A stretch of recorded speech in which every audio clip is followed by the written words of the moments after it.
안녕하세요. 사연 읽어주는 남녀입니다. 오늘 도와주셔서 감사드리며 그럼 오늘의 사연 바로 소개해드리겠습니다. 삐리릭 하는 소리와 함께 현관문이 닫히는 소리가 나더군요. 남편이 나갔다는 뜻입니다.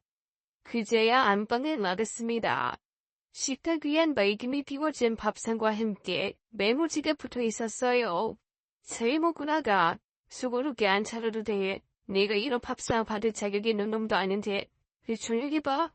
남편이 남긴 메모를 보며 마음이 답답해집니다. 저희 부부가 이렇게밖에 소통할 수 없는 상황이 언제쯤이면 해소될까요? 잘 모르겠어요. 언젠가는 나아지겠죠. 안녕하세요. 전 50대 중반에 살아가고 있는 여자입니다. 몇 달 전 하나뿐인 딸을 시집 보내고 이젠 남편과 둘이서 노후를 생각해야 하는 처지입니다. 자식 혼사도 치렀으니 이젠 부부 둘이서 제2의 신혼을 꾸려가야 할 때이지만 저희 부부가 떨어져 산 세월이 있어서인지 그게 쉽질 않네요. 눈에서 멀어진 세월이 7년이니 그空백을 무시할 수 없는 것도 사실이고요. 무엇보다 남편이 저랑 저희 가족에게 범한 제 모습 보기가 만만치 않은 탓에 제 마음을 저도 잘 모르겠는 이유도 적지 않습니다. 가장 직접적인 피해를 입은 당사자라고 할 아빠는 다 지난 일이라며 다시 한번 잘 살아보라며 용서를 말씀하시지만 제 입장에선 그게 맞는 건가 싶기도 해요. 그래서 저보다 인생 경험이 많으신 여러분들의 의견을 듣고 싶어 이렇게 이야기를 하게 되었습니다. 제가 어떻게 하면 좋을지 많은 고견 부탁드릴게요. 제가 이렇게 남편 때문에 고민을 하게 되는 날이 오리라고는 단 한 번도 상상을 해본 적이 없었어요. 남편은 타고난 심성 자체가 좋은 사람이었고 또 누구보다 성실하게 삶을 꾸려온 그런 사람이었거든요. 그러니 저희 아빠가 제 남편감으로 점찍었을 겁니다. 사실 남편은 저보다는 저희 아빠와의 인연이 훨씬 깊은 사람이에요. 저희 아빠가 제가 중학교에 막 진학하던 무렵 처음으로 당신의 일을 시작하셨답니다. 처음엔 조그마한 부품 공장으로 시작해 지금은 그래도 업계에선 인정받는 회사를 하고 계세요. 이젠 연세 때문에 일선에서 은퇴하셨지만 그래도 회사의 창업자이자 실질적인 오너이시기 때문에 경제적으로는 더할 나위 없이 윤택한 삶을 살고 있습니다. 참 감사한 일이에요. 덕분에 전 누구보다 더 풍족하게 평생을 살 수 있었답니다. 그래도 처음엔 안 그러셨겠죠? 시작은 다 힘들 수밖에 없잖아요. 저희 아빠랑 엄마 그리고 외삼촌 3명이서 시작한 사업은 세 분의 노력에도 불구하고 많이 힘드셨다고 그러셨어요. 저야 그래도 어린 나이니 그런 걸 알 리는 없었어요. 다만 언제나 일에 매달려야 했던 부모님 때문에 외롭게 지내야 했던 기억은 선명하죠. 외할머니가 해주신 밥을 지금도 그리워하는 이유고요. 다 저를 위해 그러신 걸 테죠.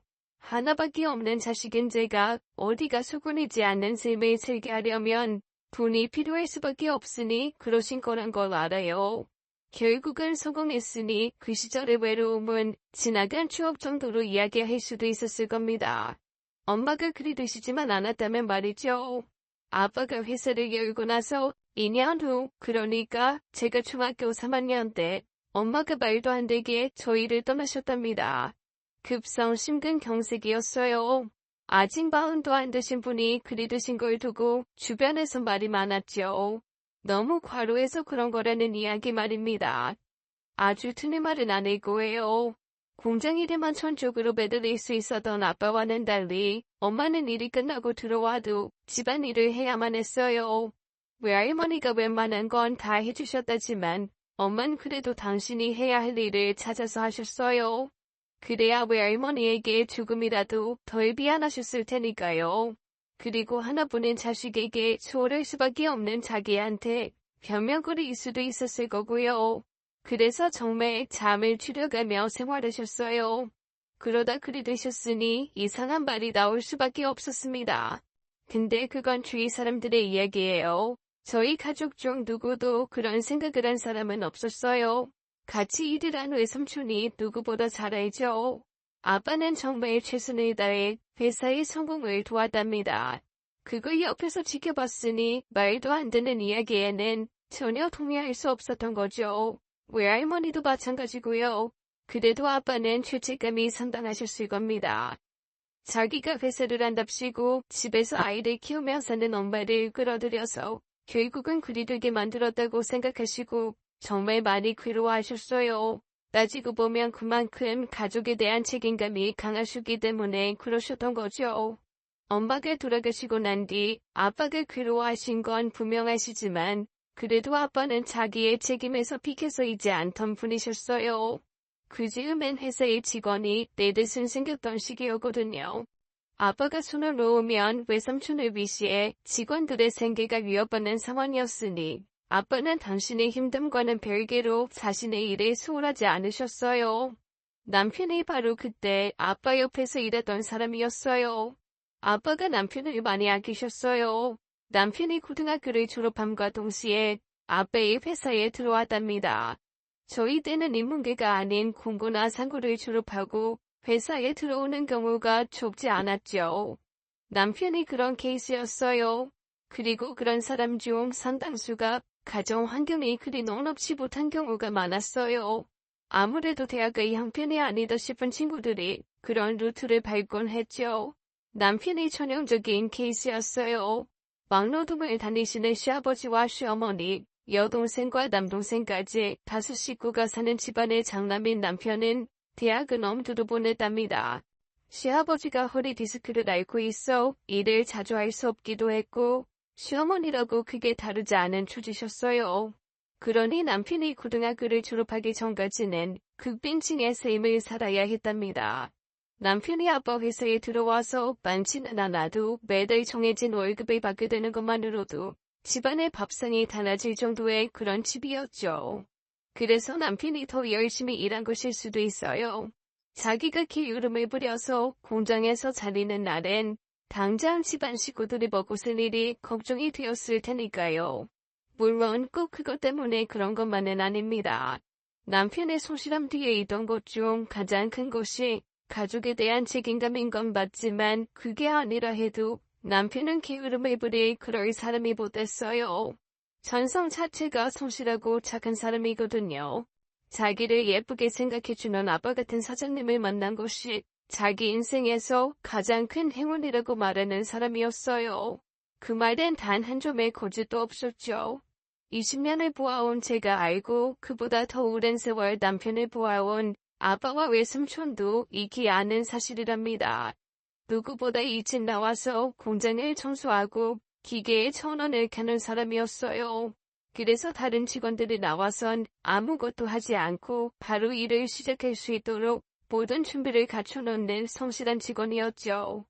남편이 불의의 사고로 공장을 그만두는 날까지도 그랬을 정도니 그만하면 남편이 어떤 사람인지는 잘 알 수 있으실 겁니다. 제가 고등학교 시절 혹은 대학 시절 가끔 아빠 회사에 일이 있어 갈 경우가 있어 몇 번 남편을 본 적이 있는데 그때도 참 열심이구나 하는 인상을 심어준 사람이에요. 그렇다고 제가 남편을 제 평생의 반려자로 삼게 될 줄은 몰랐어요. 일단 남편과 제 환경이 너무 다른 것이 이유였죠.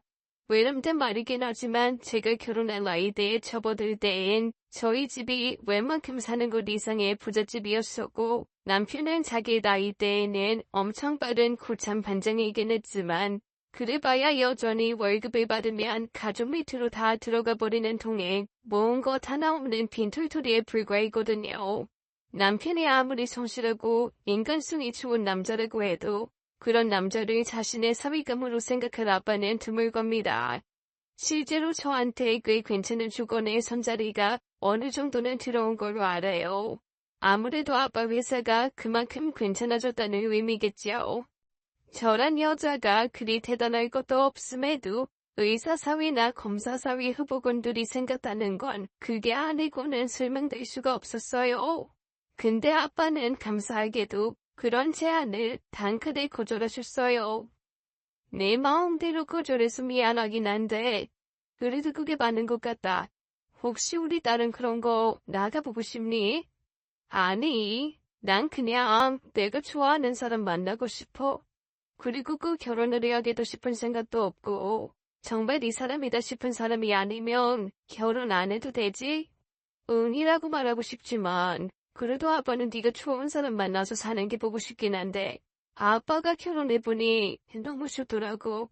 우리 딸도 좋은 걸 누리고 살기를 바라는 마음이랄까. 왠지 죄송하대요. 엄마가 그런 일만 안 당하셨으면 누구보다 행복하게 살았을 분이 아빠시거든요. 두 분이 정말 사이가 좋으셨어요. 그러니 평생 재혼 따위는 생각도 안 하셨던 거죠.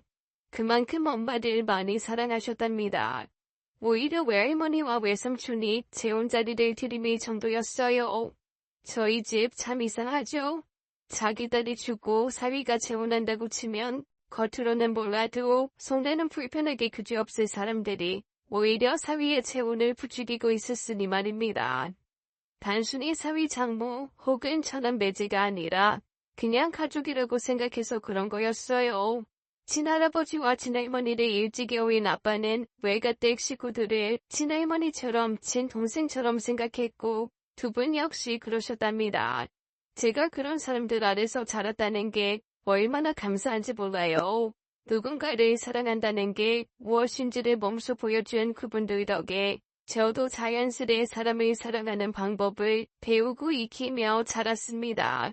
누군가를 사랑하는 데 있어 조건이나 그 밖의 것들이 중요하지 않다는 걸 알려준 그분들 때문에 결국 제가 남편이 제 반여자로 맞을 수 있었던 거죠. 많은 부부들이 그렇겠지만 저 역시도 제가 남편과 결혼하게 될 줄은 몰랐어요. 수시로 아빠나 외삼촌 혹은 외할머니 입에서 남편 이야기를 듣곤 했죠. 다 칭찬의 말들이었어요. 엄마가 돌아가신 후 외할머니가 공장에 나가 직원들 밥을 해주신 적이 많았어요. 원래 엄마가 하던 몫이었는데 엄마가 안 계시니 외할머니가 하셨답니다. 그러면서 외할머니도 남편을 알게 되신 거죠. 사람이 어쩜 그리 공손한지 진짜 저런 손자 하나 있었으면 싶더라. 하하, 아이 성경이 듣는 데서 그런 외숙녀 입장이 뭐가 돼요? 우리 성경이야. 이 햄이 포물이고 그건 또 다른 거지. 뭐랄까 기대의 기둥 같은 거.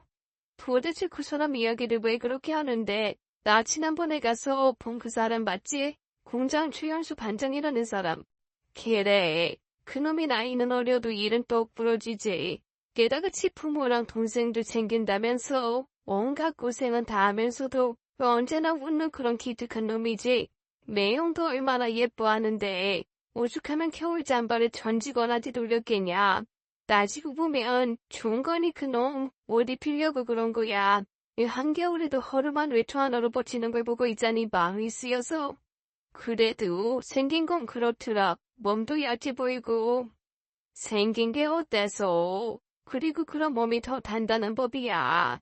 네 삼촌처럼 배만 뿔렁 나온 게 뭐 보리 좋다고. 엄마는 왜 갑자기 나이고 이거 들어가? 내 나이 되면 배도 나오고 그러는 거지. 언제부터인지는 모르지만 저희 집 식구들 대화에 그 사람이 등장하는 경우가 늘었답니다. 여러 이유가 있겠지만 일단은 태교해서 그런 거였죠. 저보다 4살 많은 남편의 실질적인 집안의 가장으로 지내면서도 얼굴 한 번 찡그리지 않고 항상 주변 사람들에게 온기를 전하는 사람이었어요. 자기 친구들은 아직 철없이 낭만을 다지고 사랑을 논할 나이에 힘겹게 하루하루를 살면서도 불평 한마디 없이 성실하게 사는 모습이 아빠나 외삼촌 그리고 외할머니 눈에는 더할 나위 없이 대견해 보였던 거였어요. 처음에만 그랬던 게 아니니 더 신임이 두터워졌고요. 공장에 커지면서 조장을 거쳐 반장이 되었음에도 언제나 가장 먼저 출근해 최선수범하는 사람이니 안 예뻐할 도리가 없었던 거죠. 그러니 외할머니가 그런 얘기를 하셨을 거고요. 내가 우리 손녀 시집 가는 걸 보고 가야 하는데 아, 또 이상한 이야기 한다. 할머니가 가긴 어딜가. 내가 천년만년새가 사람은 다 때가 되면 가는 거야. 그 전에 우리 새끼 행복해지는 거 보고 가고 싶다는데 왜 화를 내? 할머니가 나 화나라고 그러고 있잖아. 여자라고 꼭 시집에 가야 하는 것도 아니고 그리고 나 갈 거야. 그러니까 천천히 계시다 보고 가시라고. 제가 아무리 화를 낸다고 세월을 막을 수는 없는 거였어요. 외할머니가 노안으로 집에 계시는 날보다 병원에 계시는 날들이 늘면서 집안의 우환이 커져갔어요. 저도 수시로 병원을 드나들며 외할머니를 챙겼지만 아무것도 아닌 제가 할 수 있는 일은 없었죠. 중건이 네가 웬일이냐? 쉬는 날은 쉬지 않고. 아니다. 이제 총건이라고 하면 안 되지. 신반장님이라고 해야지. 왜 그러세요? 아이, 그래도 농담하시는 거 보니 저 걱정 안 해도 되겠네요. 그쵸? 그래, 나 아직 청정해. 너 알지? 내 손녀. 당연히 알죠. 사장님이 얼마나 예뻐하시는 분인데. 하긴 할머님도 그러시고. 안녕하세요. 네. 남편이 휴일날 할머니 병원에 병문안을 왔답니다. 둘이서 얼마나 다정하게 이야기를 하는지 제가 오히려 멀끔해질 정도였네요. 그때 처음으로 남편을 보았던 것 같아요. 삼촌발대로 허름한 우가지에 기름에 찌든 손만 보면 정말 별 볼 일 없는 사람처럼 보였지만 할머니를 대하는 말이나 행동은 그렇게 진중할 수 없었네요. 제가 학교에서 보아왔던 동급생이나 선배 남자들과는 비교할 수 없는 느낌의 지녔달까요. 호기심이었는지 아니면 하도 이야기를 많이 들어서 그런 건지는 몰라도 그때부터 남편을 다른 눈으로 본 건 분명해요. 뭔가 그때까지 보아왔던 남자들이랑 다르다는 느낌은 있었지만 그렇다고 그게 결혼으로 이어지는 출발점이 될 줄은 진짜 몰랐습니다. 저희 결혼 스토리는 사실 평범해요. 제가 남편이랑 사귄다고 말씀드렸을 때 아빠랑 삼촌이 좀 놀랐던 것 하며 돌아가신 외할머니가 그 소식을 들었으면 좋아했을 거라던 삼촌의 반응 정도가 그나마 특별한 점이었을 겁니다. 그것 말고는 그냥 그랬어요. 시댁에서는 당연히 엄청나게 좋아하셨어요. 남편이 입이 마르게 칭찬하던 사장님의 딸과 결혼한다는데 안 좋아할 이유가 없었겠죠. 어쩌면 그로 인해 당신들의 살림살이가 좀 피어날 수도 있지 않을까 기대도 하셨을 거고요. 당연한 거라고 생각해요. 아무리 남편이 아니라고 해도 시댁 어르신들이 힘겹게 사는 걸 그냥 보고 있을 순 없잖아요. 그래서 아빠가 적당히 지원을 하시기도 했고 남편도 자식둘이는 지키며 살았답니다. 남편과의 결혼 생활은 너무 행복했어요. 솔직히 처음 제가 남편과 결혼한다고 했을 때 주변에서 말들이 많았거든요. 뭐 하나 좋은 구석이 없는 남자랑 왜 그리 서둘러서 결혼을 하냐는 반응이 일색이었거든요. 얼마든지 좋은 남자를 만날 수 있을 텐데 더 신중하게 생각해보라는 친구들이 나중에는 제가 사는 걸 보고 정말 많이들 부러워했어요. 남편은 그 정도로 착실한 남편이고 좋은 아빠였어요. 결혼하고 다음에 바로 임신이 됐고 곧 우리의 보물 미루를 만나게 됐죠. 원래부터 열심히던 남편은 결혼 후 더 일에 매달렸어요. 남편을 알고 있던 사람들이라면 그런 생각도 안 하겠지만 안 그런 사람들은 남편이 출세나 돈 욕심 때문에 저랑 결혼했다고 오해하곤 했답니다. 그런 게 싫어서라도 더 열심히 했던 거죠. 원래부터 가장 먼저 출근하던 사람이었지만 결혼 후에는 더 그랬어요. 오죽하면 아빠가 그랬을까요? 종건이 너 요새 7시면 회사 나온다면서? 네, 할 것도 많고 직원들 오기 전에 준비할 것도 많았어요. 너 부지런한 거야 하루 이틀 본 게 아니지만 적당히 해라. 너 때문에 불편한 사람들도 있을 수 있다는 걸 몰라. 에이 왜요? 누가 뭐래요? 누가 나한테 네 욕을 할까? 아이 장인 앞에서 사위 욕하는 바보가 어디 있다고? 아하, 아이 제가 바보 같은데요. 그래도 싫어하는 사람이 있다는 말씀이시잖아요. 당연히 있겠지. 이 직장이 새벽부터 나와 있는데 일반 직원들이 마음이 편할까? 원래 직급 1업 빠지면 좀 게으름도 부리고 그러는 거다. 나나 공장장이 몰라서 빨리 출근을 안 할까? 다 부하 직원들 위해서 그러는 거야. 아이 그런가요? 근데 그건 아버님이나 공장장님쯤 되니까 그런 거죠. 저야 겨우 직장 나부랑인데. 아이고 이놈 직장이 개나 소나는 일이냐. 네 위가 네 외삼촌이다. 나나디 외삼촌 조만간에 회사 물러나면 그 다음은 누구냐? 일반 직원들한테는 네가 그래. 그런 놈이 언제나 1등으로 나오면 인다 알아두시겠다. 무슨 말씀을 그렇게 하세요? 아직 사장님이나 공장장님 20년은 더 계실 텐데. 전 그냥 직장인 것만으로도 충분해요. 다른 공장이면 저 반장도 감지덕지 알라인데. 그러니 더 모범을 보여야죠. 아버님 사이라서 직장하는 게 아니라는 걸 보여야죠. 뭐라셔도 저 그대로 할 거예요. 아이고 진짜. 네 남편 저거 좀 말려라. 저놈이 이제 한 10년 넘었다고 날 무서워하는 기색도 없어. 처음엔 나랑 눈도 못 마주치던 놈인데 그거야말로 내가 부탁하고 싶은 말인데 저 사람 말이 들은 게 없는데 난들 뭐라 그래. 그냥 아빠가 사장 권한으로 출근 듣게 하라 그래. 주말 퇴근 같은 것도 못 나오게 하고 나도 남편이랑 딸이랑 좀 같이 놀게. 남편의 말이 들은 게 없었습니다. 사장 서일합시고 거들먹거리거나 게으름을 부리게 되면 오히려 아빠에게 누가 된다면서 예전보다 더 일을 찾았어요. 가끔 서운해도 어쩝니까? 다 아빠한테서 배운 것인데요. 자기가 우리 가족을 지키려면 세상에서 가장 부지런해야 한다고 믿는 사람이었습니다. 그래도 자기가 할 수 있는 한 가족인 저와 미루에겐 최고의 애정을 쏟아붓는 사람이었고요. 그러니 우리와 보내는 시간이 적다는 이유로 남편의 진심을 폄하할 수는 없는 거였죠. 자기랑 마루한테는 미안하지만 조금만 참아줘. 내가 열심히 해야 돼. 아버님이랑 외삼촌 지금까지 정말 노력하셨어. 당신이 누구보다 잘 알 거잖아. 그러니 나도 두 분들 노력에 조금이라도 힘을 보태야 하잖아. 그냥 직원도 아니고 사위인 내가 게으름 부르는 모습을 보이면 다른 직원들이 뭐라고 생각하겠어? 알아. 그래서 고마워. 그래도 조금만 우리 생각해줘. 알았지? 그래. 내가 세상에서 가장 사랑하는 두 여자 위해서라면 뭔들 못할까? 결국 남편이 열심히 일했던 건 오롯이 저희 두 식구를 위한 것이었습니다. 자기가 지키고 돌봐야 할 가족인 저와 우리 딸이 있어 남편은 밤낮을 가리지 않고 일을 했던 거였어요. 그것만이었다면 남편이 잘못되는 일은 없었을 겁니다. 근데 남편에겐 또 지켜야 할 것이 있었어요. 바로 본가 식구들이 그랬었죠. 소년가장처럼 가족의 생계를 책임지던 남편이 결혼하고 나서 시어른들은 아무래도 수입이 줄어들 수밖에 없었을 겁니다. 남편이 월급 전부를 주던 일을 이어갈 수는 없었으니까요. 아빠는 괜찮다고 하셨지만 남편으로선 받아들일 수 없는 것이었으니까요.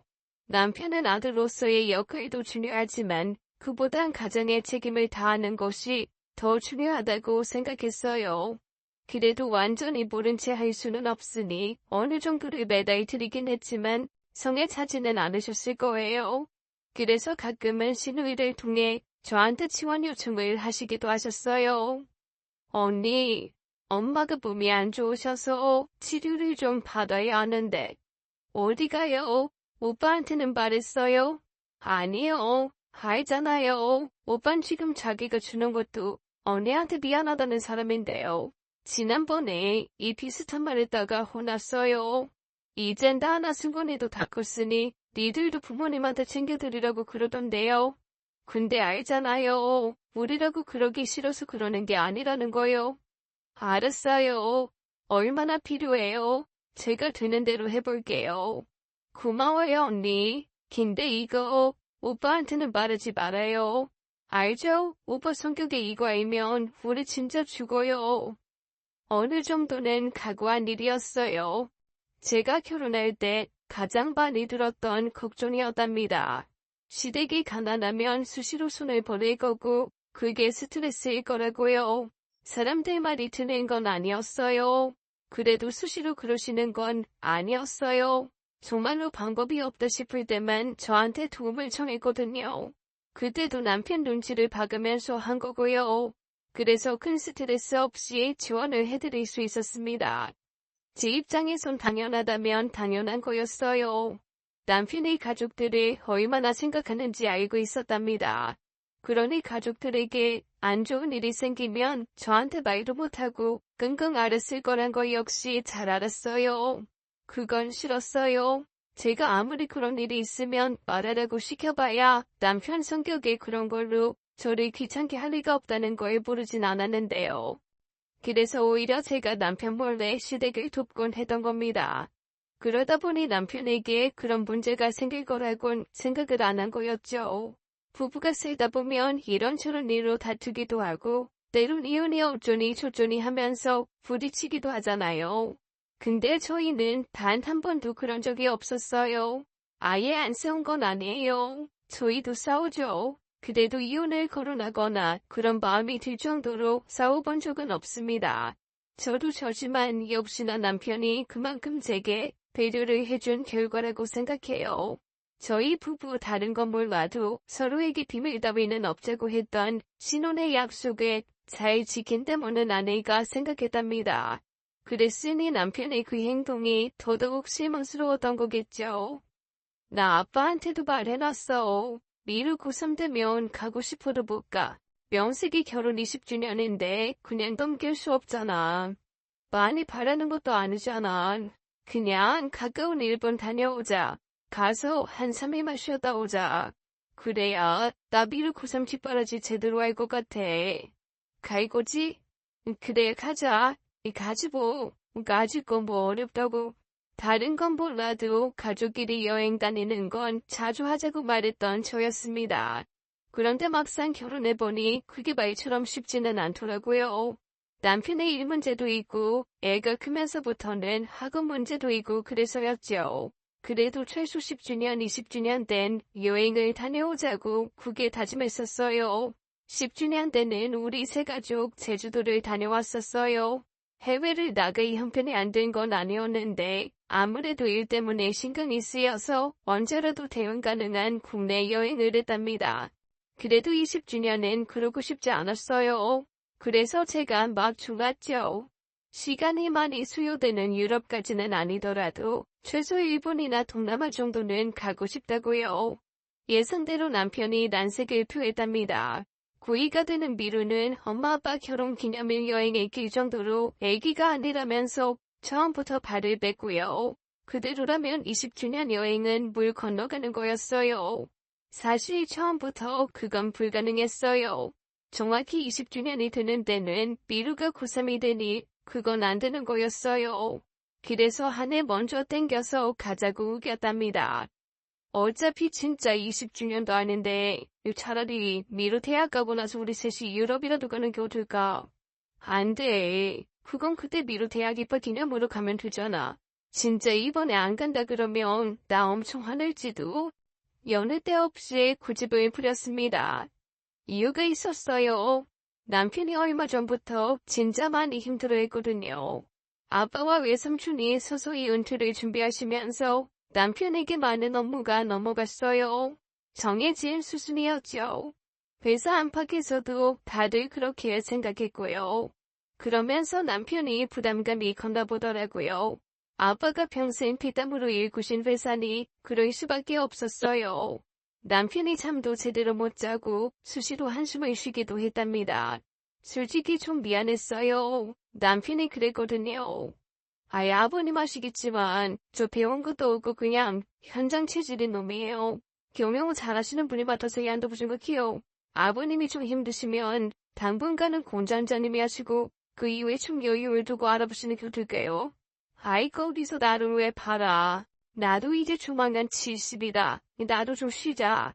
그리고 너도 안 된다는 걸 왜 나한테 시켜? 이놈이 왜 삼촌 뭐 부려먹어서 안달이 난 놈이구만. 넌 그냥 매형이 하라는 대로 해. 네 말대로 전문 경영인을 부른다고 쳐. 그 사람이 우리 회사에 대해서 뭘 알아. 네가 이 공장 다닌 지가 조만간 20년이다. 나나 매형 제외하면 너만큼 우리 회사 잘하는 사람이 어딨다고.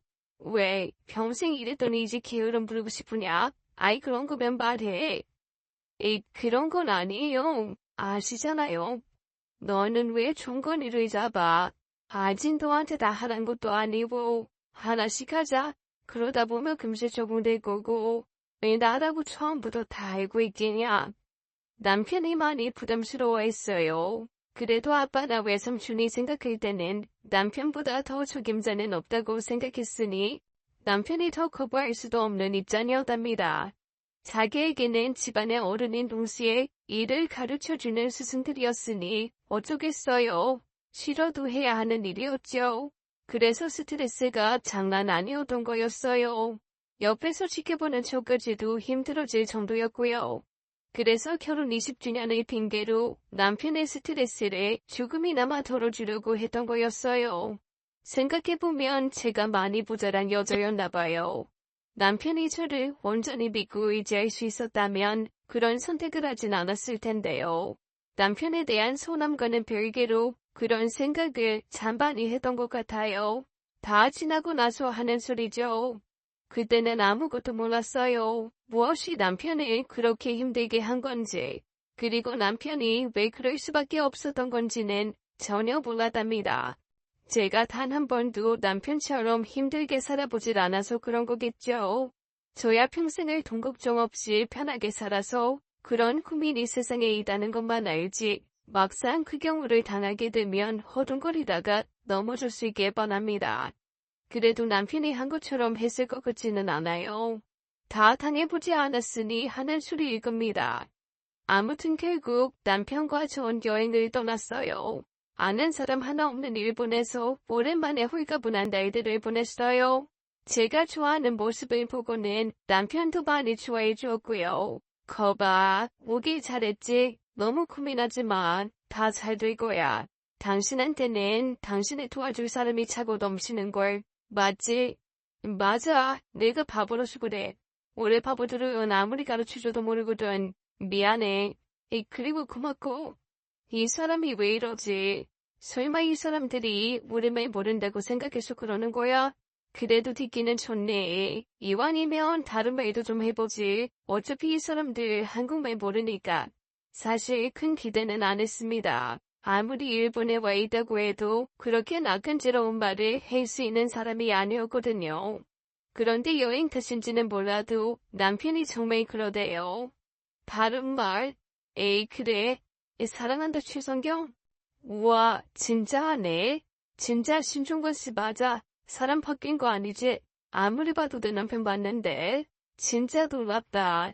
비싼 돈 들여 해외여행을 같이 있네. 다음에는 남극쯤 가야겠다. 그럼 도함을 돌릴 거 아냐. 세상 어떤 여자가 그 말을 싫어하겠습니까? 남편과 단둘이 여행을 온 것도 좋았지만 그보다 남편에게 사랑한다는 말을 들었던 게 더 기억에 남는 여행이었습니다. 그렇게 짧지만 꿈 같았던 여행을 마치고 돌아왔어요. 잠깐의 황홀한 추억을 마치고 일상으로도 돌아가야 하는 게 아쉬웠지만 뭐 어떻습니까? 금세 다시 그런 기회를 가질 수 있을 거라 생각했죠. 하지만 그건 오산이었어요. 기회는 고사하고 그로의 상대인 남편과 생이별을 해야 할 줄 제가 어떻게 알았겠어요. 여행을 마치고 며칠 후 아빠가 저를 부르셨어요. 아빠의 말을 듣는 순간 온몸에 힘이 빠져 일어설 수가 없었습니다. 당분간 네 서방 찾지 말고 놔둬라. 이그놈이 생각이 많을 게다.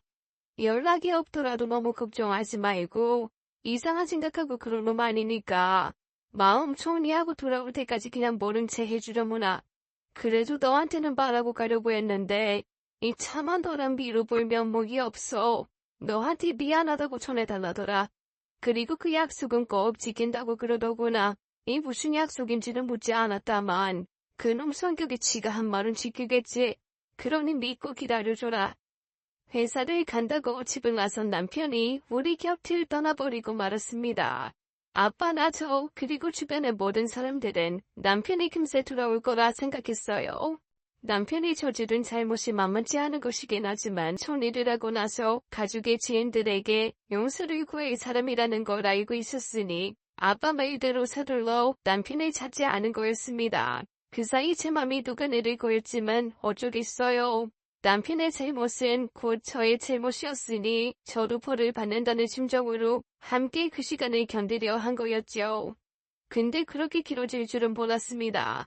1년이 지나면서부터는 진짜 남편한테 이상한 일이 일어난 게 아닌가 하는 걱정을 안 할 수가 없었어요. 남편의 지인들과 친구들에게 오만 연락을 다 해봤지만 그중 누구도 남편과 접촉을 했다는 사람은 없었습니다. 점점 사람들 사이에 이상한 말들이 오가기 시작했어요. 남편이 정신병이 생겨서 어딘가를 떠돌다 행여병자로 죽었다는 이야기부터 노름의 손을 대 필리핀 카지노에서 괴한들에게 납치되어 끌려간 뒤 생사를 알 수 없다는 이야기까지 들려왔습니다. 모두 다 사실이 아닌 이야기들이었지만 그게 꼭 사실이 아니랄 수도 없는 상황이었어요. 오죽하면 제가 사람을 시켜 남편의 행방을 추적하기까지 했을까요? 심부름센터 같은 곳 있지 않습니까? 거기는 돈만 주면 뭐든 다 해준다는 말을 믿고 남편을 찾아달라고 그랬습니다. 근데 그 사람들조차 남편을 찾아내지 못했습니다. 처음 얘기한 돈의 서너 배를 더 요구하며 이야기를 하니 신뢰가 가지 않아 그조차도 포기하고 말았습니다. 그렇게 한 해가 가고 또 한 해가 갔어요. 고3이던 딸이 대학에 들어가고 대학을 졸업할 때까지도 남편에겐 아무런 연락이 없었습니다. 그쯤 되자 진짜 남편이 잘못되었을 거란 생각을 안 할 수가 없더군요. 그렇지 않고서야 그 긴 세월 편지 한 장, 전화 한 통을 안 할 수는 없을 테니까요. 남편을 향한 걱정이 그리움이 되었다, 원망이 되었다가를 반복하면서 나중에는 미움만이 남았을 정도가 되었답니다. 그럴 거면서 왜 저를 사랑한다고 말했을까? 너무 원망스러웠어요. 차라리 안 좋은 기억만 남기고 사라졌다면 마음이라도 편했을 텐데요. 저는 괜찮습니다. 저야 어떻게든 살 수 있지만 저희 딸이 문제였어요. 딸이 대학을 졸업하고 남자친구를 사귀게 되면서 매번 하는 걱정이 있었습니다. 엄마, 나 어떡해? 왜, 세진이랑 다투기라도 했어? 아니, 그랬으면 차라리 낫겠다. 오빠가 결혼하재. 결혼? 벌써? 너 이제 24인데 왜 그렇게 서둔데? 오빠가 CPA 때문에 유학을 가고 싶다고 했잖아. 그랬지. 근데 그게 왜? 가면 적어도 3, 4년은 걸릴 텐데 그 시간 동안 떨어져 있을 자신이 없대. 그래서 나보고 같이 가재. 같이? 아유, 그것도 방법이겠네. 너도 다른 공부 더 해도 좋고. 근데 그거랑 결혼이 무슨 상관이야. 다녀와서 결혼해도 충분한 나이잖아. 나도 그렇게 생각하는데 오빠네 부모님들은 생각이 다르신가 봐. 결혼도 안 하고 같이 사는 게 보기 그렇다시면서 어차피 할결혼하고 가면 되지 않겠냐셨대. 그럴 수도 있겠다. 다른 사람들 눈도 있고. 미처 생각지 못했던 일이었습니다. 사실 이른 나이에 하는 결혼이긴 했지만 그렇다고 못할 것도 없었습니다. 어차피 저도 그 나이쯤에 결혼을 하게 되고요. 다만 문제라면 우리 미루 손을 잡아줄 아빠가 없다는 것이었죠. 그 정도로 이해 못해주실 분들은 아니었지만 저희가 문제였습니다. 저희가 항상 꿈꾸던 장면이었거든요. 우리 미루 손을 잡고 들어가는 남편의 모습을 보며 제가 눈물 짓는 그 장면 말입니다. 그 생각을 하자 다시 남편이 떠올랐어요. 남편이 제게 한 약속이 그거였거든요. 일본에서 돌아오는 비행기 안에서 그랬답니다. 내가 무슨 일 있어도 우리 미루 결혼식 때는 세상에서 가장 멋진 아빠가 될 거야. 알지? 해외여행 참 로맨틱하긴 해. 그 얘기 지금 왜 해? 당연한 거잖아. 당신이 우리 미루 손잡고 고개 걷는 거 나디거나 보다 생각만 해도 눈물 나려고 해. 그래도 아직 한 10년은 남았으니 뭐. 남편이 아빠에게 전한 말이 그거였습니다. 무슨 일이 있어도 약속을 지킨다던 남편의 말이 떠올랐고 그게 망설이던 제 맘을 다 잡아주었어요. 알았어. 그렇게 하자. 어차피 너 세진이랑 결혼할 거 맞지? 내가 오빠 아니면 누구랑 하랬어? 근데 아빠 걱정은 하지 마. 넌 그런 걱정하지 말고 세상에서 제일 예쁜 신부 될 것만 생각해. 그렇게 미루의 결혼이 결정되었습니다. 다행히 양가 모두 형식에 크게 얽매이는 타입이 아니었다는 게 큰 도움이 됐어요. 양평의 한 가든을 빌려 친지 몇몇과 아주 친한 지인들을 약간 모시고 하기로 했답니다. 호텔에서 거금을 들여 하는 호화로운 결혼 따위는 하고 싶지도 않았어요. 그냥 진심 어린 축하와 함께하는 시간이기를 원했기 때문입니다. 사실 그건 말고 더 중요한 이유가 있었어요. 왜인지는 모르지만 아빠랑 외삼촌이 제게 뭔가를 감추고 있다는 느낌이 있었거든요.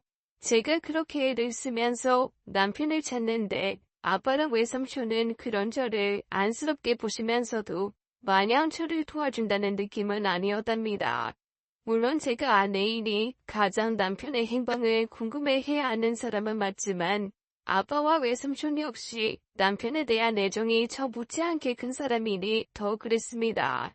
그런데 두 분은 저만큼 간절해 보이질 않았달까요? 그런 분들이 아니었거든요. 그래서 서울 한복판 도심에 위치한 호텔이 아닌 양평의 한적한 별장식 가든을 선택했습니다. 누가 알려주지 않으면 절대 찾지 못해 그런 곳이었어요. 제 생각이 맞다면 남편은 틀림없이 그곳으로 올 거였어요. 그렇게 결혼식을 준비하면서 정말 무섭고 떨렸답니다. 제 생각이 틀린 거면 저 진짜 남편과 영원한 이별을 해야 할지도 모른다는 뜻이었으니까요. 그렇게 진행된 결혼식 날 아침부터 미용실에 들른다 어쩐다 하고 넉넉하게 시간을 맞춰 양평으로 향했습니다.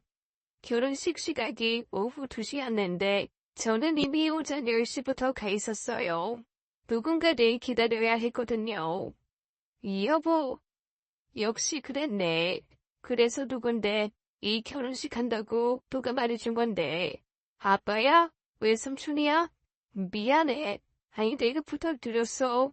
내가 당신 볼 면목이 없어서 나 때문에 아버님 집은 거의 다 날릴 뻔하고 그런데 내가 무슨 낯으로 당신한테 가겠어? 그래서 내가 그냥 사라진 것처럼 해달라고. 나 진짜 이해를 못하겠어. 우리 부부 아니야? 같이 의논하고 같이 고민하고 그게 부부잖아. 당신 혼자 고민하고 당신 혼자 해결하고 그럴 거면 나랑 같이 살 이유가 뭐야? 당신이 잘못해서 그런 거라고 말하지 마. 남자는 그래야 된다는 말이라면 더더욱 하지도 말고. 그거 솔직히 말도 안 되는 개소리니까. 내가 당신 때문에 지난 7년을 어떻게 산 줄 알아? 미안해. 그래도 내가 저지른 잘못은 내 손으로 다 갚고 싶었어. 그리고 나서 당신 앞에 나타나서 용서를 빌고 싶었어. 당신이 받아주던 않든 그러려고 했어. 난 사실 알고 있었어. 정해나 쓴 거니까 나 몰래 당신한테 가서 손 버리고 그런 거 알면서도 모른 채 했어. 나는 해줄 수가 없었거든. 근데 당신은 해줄 수가 있으니 그렇게라도 하라고. 내가 비겁한 놈이었어. 결혼 내내 그게 미안했고 그래서 단 한 번이라도 비겁하지 않은 놈이 되고 싶었어. 최소한 내 딸이 독립을 하는 순간 그 옆에서 아빠로선 그렇게 하고 싶었어. 그래서 다 변명인 거 알지? 당신이 무슨 자격으로 미루 옆에서? 나는 그렇다 쳐. 미루는 무슨 죄인데? 미루가 얼마나 당신을 걱정한 줄 알아? 남편이 더 이상 입을 못 열더군요. 저한테는 어떻게든 변명이 가능했겠지만 자기 딸한테는 입이 100이라도 할 말이 없었을 테니까요.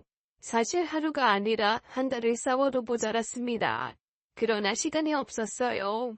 당장 우리 딸이 웨딩드레스를 입어야 했으니까요. 아빠, 뭐야? 아빠 진짜? 울지 마. 그 화장 건지면 다시 서울 나가야 돼. 그럴 시간 없다는 거 알잖아. 울고 싶으면 나중에. 식 다 끝나고 울어. 지금은 참아. 잠을 한다고 참아질 울음이겠습니까만 날이 그래야만 했어요. 남편은 항상 그 자리에 있었던 사람처럼 오신 손님과 사돈에게 자리로 인사를 나누고는 그날의 임무를 충실히 수행해냈습니다. 미루의 손을 잡고 꽃길을 걸어가는 남편과 딸의 얼굴에 깃든 그 환한 웃음을 보면서 전 제가 꿈을 꾸고 있다고 생각했어요. 그날 찍은 웨딩 사진만 봐도 알 수 있었습니다. 그렇게 결혼식은 무사히 마칠 수 있었어요. 딸과 사위는 신혼여행을 미루었습니다. 어차피 금세 준비해서 유학을 떠날 예정이었으니 신혼여행은 건너간 뒤 지들이 한 달이고 2달이고 즐길 예정이었어요. 그보다는 남편과의 추후가 시급했죠. 남편은 저와 딸에게 진심 어린 사죄의 말을 전했습니다. 정말 미안하다. 아빠로서, 남편으로서 해야 할 일을 못한 내가 무슨 말을 하겠냐만 그럴 수밖에 없었어. 장인어른에게 너무 죄송했어. 평생 장인어른에게 더없이 많은 걸 받은 내가 그 은혜를 갚을 생각을 하긴커녕 이 대놓고 배신하고 칼을 꽂았는데 그런 나조차 용서해 주셨어. 그래서 더운데 할 일을 해야 했어. 변명 같지만 이게 내가 사는 길이었어. 앞서도 말했지만 전 남자가 아니라서인지 남편의 그 말을 전혀 이해할 수 없었어요. 아빠랑 외삼촌의 결정도 마찬가지 이유로 이해할 수 없었고요.